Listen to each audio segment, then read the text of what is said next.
Ang ipapakita ko po ngayon ay kung paano mag-remove ng tag kapag once na tinag po tayo sa mga photos, comments, ganun po. So, tingnan po natin.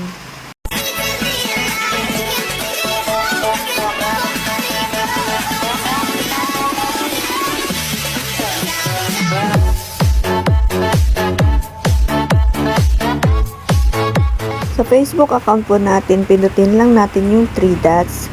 And then, dito tayo pumunta sa activity log. And then, dito po sa activity, your tag in. Tapo tayo dyan. And then, una po natin i-check dito sa photos, your tag in. Sabi dyan, no items. So, ibig sabihin, wala pa po akong hindi pa po ako naitatag sa any photos. So, dito po natin i-check sa post and comments. Ayan po. Yan po yung mga post or comments na natag po tayo or na-mention tayo.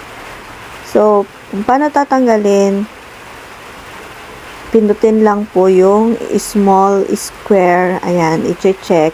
And then, dito sa baba, pindutin lang po natin yung remove tags. And then, pindutin natin yung remove. So, ganun lang po siya kasimple.